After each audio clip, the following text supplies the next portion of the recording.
Good morning and welcome back to Rising. We are so happy to see you on this kind of chilly but fall sunny Thursday day. Yeah, the sun's out though. I know you like that. I'm tired. How about you? I'm rallying, getting it together. We're both really tired. I stayed up way too late. I was doing work, so it wasn't like a fun thing, but didn't get enough sleep. You know what? Every time I have one of those late nights, then I also have a 4-year-old, so it's like she'll energy suck. Like she'll be like, "No, you're playing with me." So we're one of those days. Like I'm we're just in the warning same everybody, kind of. my brain is not working, but we'll do our best. Coming up on Rising, I'll be discussing how a DHS advisor is saying that ICE will now attend the Super Bowl, where Bad Bunny is set to headline. I still don't know who that is, but additionally, Vice President J.D. Vance has revealed layoffs are imminent if the government stays shut down. Oh no, not that. And President Trump is catching heat from across the political spectrum for a recent executive order on the defending of Qatar. But first, Robby, what's on your radar today? Yes, let's get to it. Joe Rogan. He may be America's most useful bellwether. So goes Joe, so goes the nation. Seriously, it behooves us to listen to this man, the legend, the podcasting giant, and take some cues from him. His political instincts are closely aligned with millions of people who feel alienated from the establishment and the elite culture of both parties. Rogan was one of the first major independent media personalities to take the Bernie Sanders phenomenon seriously in 2016. During COVID, he was a walking, talking manifestation of populist dissatisfaction with elite lockdowns, mandates, and those sorts of things. And in 2024, his endorsement of Trump was a sign of the times, a sign that young people, working class people, male minorities, etc., were leaning away from the Democratic Party and toward Trump.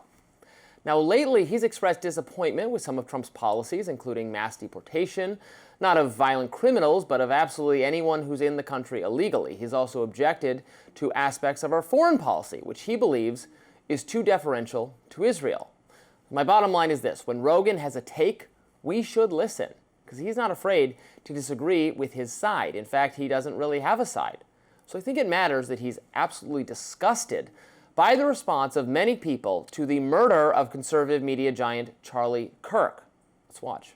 I don't think some of the things he said he should have said, but the fact that people were cheering when he died, normal people, housewives, moms, like people working at banks, people working at various industries, celebrating a man getting shot in front of his kids, in the front of the whole world. That's like, evil. What the is wrong with us? Yeah, and it's just really weird now. It's really weird, and it's celebrated to hate people. And that's the weird part. And most of us know that that's wrong. Those remarks came during his discussion this week with the Red Clay Straws. It's a country band. Rogan went on to clarify he was talking specifically about the left's response. Here's a bit more. Whether that person's on the left or the right, they just got shot in front of the whole world. It's not a thing to celebrate ever. And especially when you're seeing people on the left that are supposed to be progressives.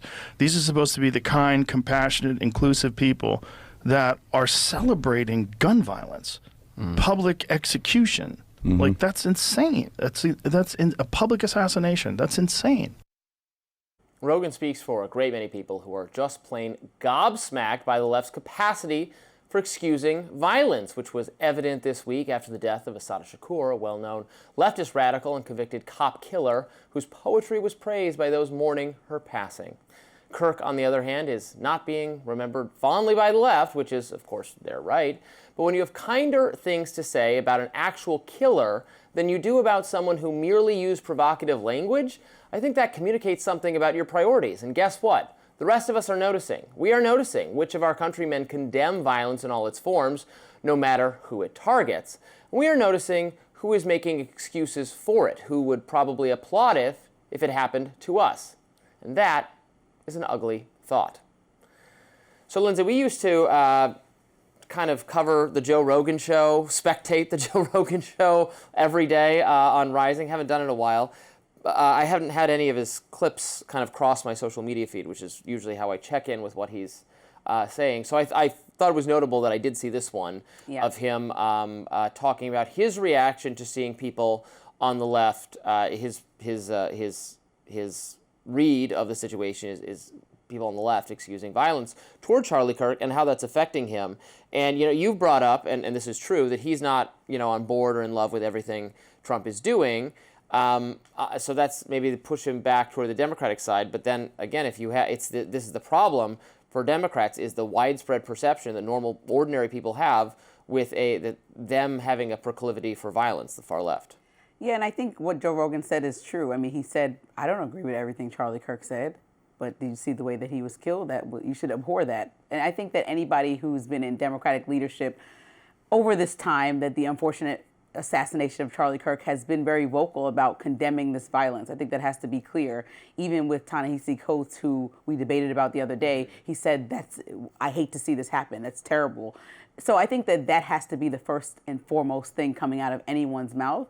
And then there's your ability to critique is part of what Charlie Kirk lived and stood for. So he would be able to critique people like George Floyd and Derek Chauvin, even though a lot of the world, we saw the whole world rally around the similar cause in that instance, saying that it was police going too far. He took an alternative side, and he's allowed to do that. He still was celebrated for having that perspective. You agree with him on many things, but maybe not that one instance. And I think that's what we have to allow for, and people have to continue to say and call out what Joe Rogan did. I think when we talk about Democratic leadership, a lot of people are conflating the statements that Joe Rogan is saying is that, everyone on the left, that makes it seem like there were some Democratic officials in Congress or a former president saying something like this. And I just think people online are largely negative. I can tell you about some comments that I got this week. It's like, okay, people are negative, and that's okay. People are individuals who have the right to be fired by their private company. Shall they behave like that? But for me, I can't police online. You don't want policing online. I look at X and I'm like, oh, God, it's a lot of negativity over there. But at the end of the day, it's not doing anything besides just perpetuating what we don't like as the best of society, but it exists. And that doesn't mean, hopefully, that our leaders and people who know better, like Joe Rogan talked about, moms, parents, teachers, we know better. So people should be aware of what your parents taught you. You don't anything nice to say, maybe don't say it, but we can't police online in that way. So I think when you broad stroke brush it and say that the left is saying all this stuff, it's like, well, these are people that maybe didn't get raised the right way. I can't speak. They don't speak for me. I don't speak for people online that were praising or celebrating a man being killed. I don't. When you see the widespread negative comments about anything online, what is your feeling for how reflective is that of our society, our fellow? Well, that's the thing. I know and have the privilege of being friends with independents, conservatives, Democrats, people who don't even vote. You know what I mean? I have a bunch of friends, and none of them started applauding during this. And the conversation has come up in group chats, in personal conversations. You have friends all over the political spectrum? Yeah, because of all the places I've worked at this point. You know what I mean? They're all over the political spectrum. But I think that the point is that none of them that I've had dialogue with, because it's been about a month now, have said, they're cheering this on.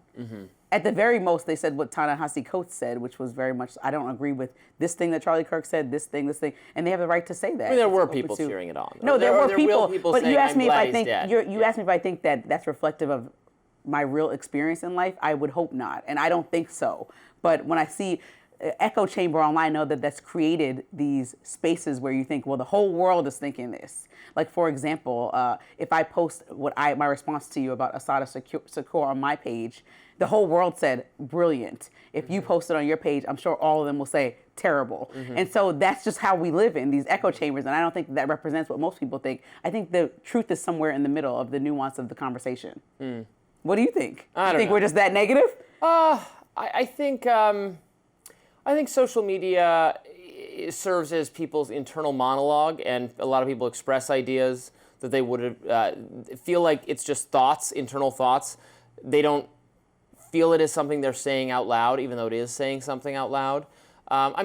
Sports brings out a nasty side in people, or celebrity spectating, or whatever you're passionate about brings out a nasty side in people sometimes. Doesn't mean you're a nasty person, and our politics increasingly resemble sports and entertainment, and I think that's what's going on. So it's not reflective of people at their core being, I hope. Next up, Vice President J.D. Vance is saying that layoffs are imminent if the government stays shut down. We'll be right back with the latest.